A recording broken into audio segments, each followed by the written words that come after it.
What's going on, guys? Welcome to another episode of Smash JT. This has got to be the biggest leak in gaming history. I can't underscore that enough. What took place with Microsoft today, with unredacted documents leaking out to the public, accidentally unveiled their plans for what they're thinking of doing for nearly the next decade. And what we found out is pretty nuts. There is a ton of information to cut through today, so I'm going to get right to it. Hit the subscribe, give me a like, and check out SmashJT.com for all the articles discussing all the leaks and all the information you need to know about the situation. Let's kick it off with a tweet from Tom Warren. A massive amount of highly confidential and unredacted Microsoft docs have leaked as part of the FTC versus Microsoft case. They were attached to a single file and incorrectly hidden and posted publicly. A huge error that has led to a giant leak. More to come. And what came after that blew a lot of people's minds. Let's start it off with Microsoft's next console, the Xbox Series X refresh. It is dubbed the Brooklyn, and it is technically, according to their marketing sheet here, the most powerful Xbox ever. Now adorably all digital. Said no one ever. Brooklyn will deliver 4K Gen 9 console gaming with more internal storage, faster Wi-Fi, reduced power, a more immersive controller, and a beautiful redesign that elevates the all-digital experience of the Xbox ecosystem.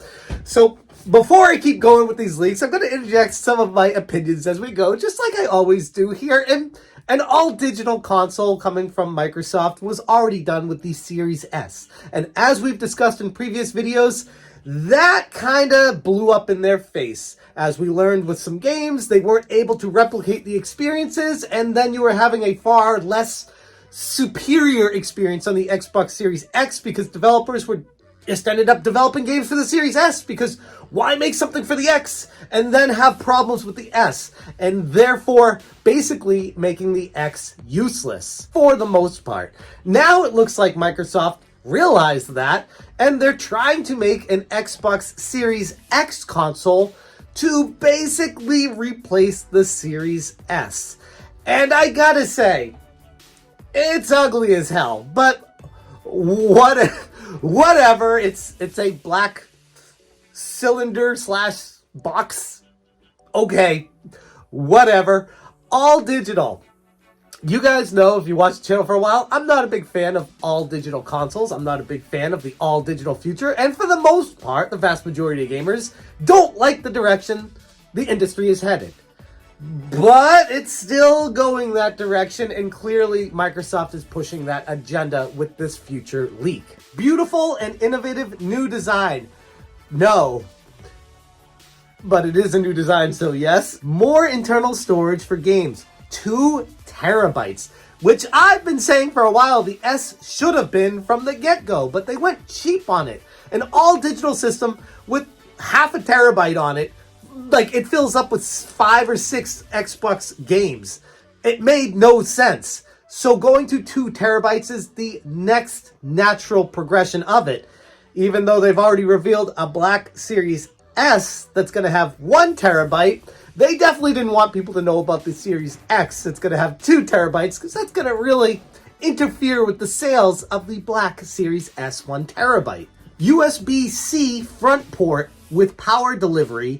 All new, more immersive controller, same great price, $500. That's the dumbest thing I've ever heard of in my life. Why, on any planet that I've ever seen in this universe, would somebody want to adopt an all-digital console? I don't care if it has more storage. Losing the disk drive for the same price as having the disk drive.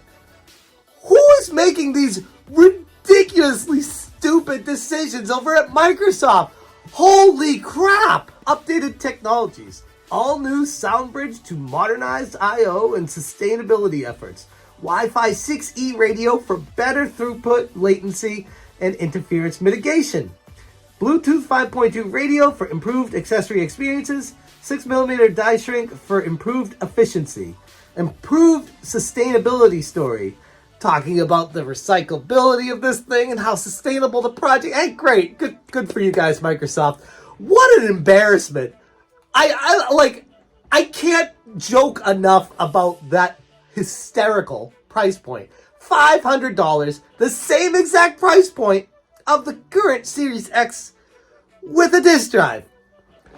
What the hell were they thinking with that? But anyways, let's keep going with these leaks, because they get even crazier. The Xbox controller dubbed the Sebile?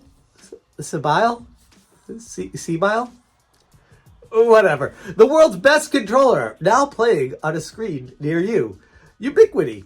Play anywhere.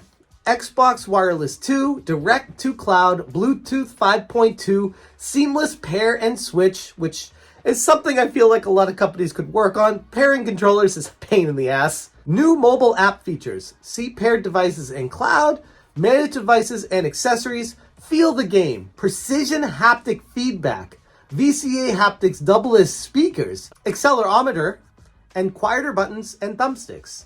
So there's a lot of tech packed into this new controller. Sustainability, durable and reliability, and approachability. Great, all that stuff that all the nature enthusiasts care about. What I care about is how the controller feels and plays. And with haptic feedback and VCA haptics doubling as speakers and the accelerometer, this is something that could be pretty special. The Nintendo Switch with the Switch controllers having that haptic feedback and the true rumble sense on it. There's a lot going on with the tech that adds a lot to the games, and Microsoft is definitely pulling a page out of Nintendo's book to try to make their controller do similar things with the haptic feedback. Speaking of pulling a page out of Nintendo's book, that's another thing that leaked. Apparently, back in 2020, Microsoft's Phil Spencer has been pursuing the idea of potentially trying to buy Nintendo.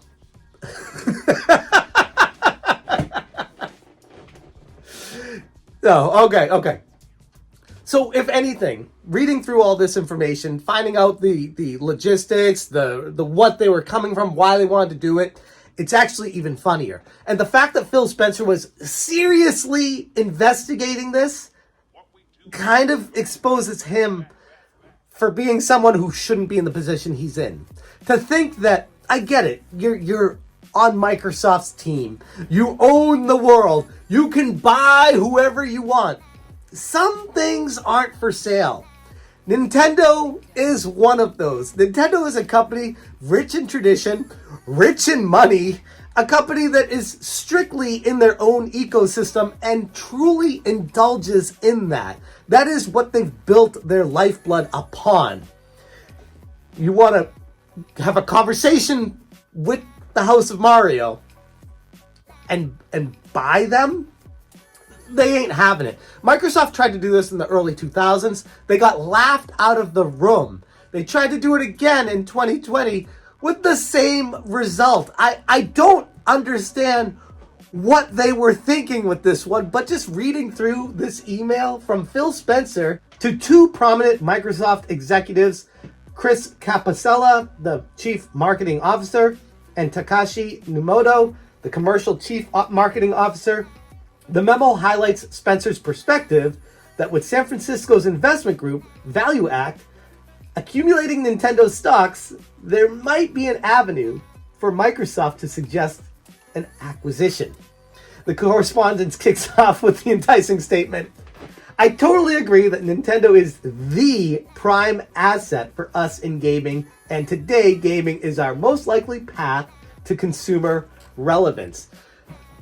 This is Phil Spencer acknowledging that they have no relevance in the industry. And the only way they can gain it is by buying a company that has some. Nintendo. And that ain't happening. And just the fact that this email got leaked exposes Phil Adam for a fraud. That is an embarrassment. This is something that they would never want to be shown to the public because it would expose them for not knowing how the industry works or what's even possible. It's hysterical. But it doesn't end there. There's even more leaks from this accidental file upload publicly. One of them was the game launch schedule for Bethesda and parent company ZeniMax that was purchased by Microsoft. Going into financial year 2022, they had the Oblivion remaster in Indiana Jones game, financial year 2023, Doom Year Zero and DLC, Project Kestrel and Project Platinum, and then financial year 2024, the Elder Scrolls 6, Project Kestrel expansion, a licensed IP game, Fallout 3 Remaster, Ghostwire Tokyo sequel, Dishonored 3, and Doom Year Zero DLC. And in case you're wondering, ZeniMax financial year ends on December 31st, so it's a calendar year for these expectations of these games that got leaked out. So a ton of information out there. This is just scratching the surface of everything that leaked out. This is the important stuff that I found that I thought you guys would be interested in. But wow, what a devastating, life-altering leak this is for Microsoft, destroying any secrets they may have had for the next decade or so. Everything they've been planning in the future exposed by this leak. And I'm sure it's not just Microsoft that's affected and pissed off about this right now. I'm sure Nintendo is going to find out about these leaks and probably not be very happy to hear that they were laughing Microsoft out of the room a second time. I mean, they don't want to be even hinted at with these kind of leaks. They don't want to be attached to these kind of stories. So it's an embarrassment on all fronts for Microsoft. The FTC has acknowledged that it was not them that leaked it. They're not sure which party it was accidentally uploading these documents publicly, but someone's having a really bad day right now who found out that they're the ones that uploaded this information incorrectly for everyone to see. And this changes the course of the entire video game industry moving forward. Knowing the plans of a company exposes them, and you can tactically align your decision making based off of what your competitor is doing. I'm sure Sony is looking at this with a close eye. I'm sure Nintendo's looking at this like, what are you guys thinking next? I'm sure everyone, Apple even, in the game industry is going to look at all these leaks, research everything, find out exactly what Microsoft was doing to destroy them. This is bad. This is real bad. I don't know how I can say that any worse than that, but yeah, someone's in a lot of trouble over at Microsoft right now. Someone is in a lot of trouble, whoever leaked this information to the press. It's a big deal, and gaming's history is changed forever after today. I'm going to leave it there. Thank you guys so much for watching, and as always, you stay smashing. Smash J, smash J, smash J.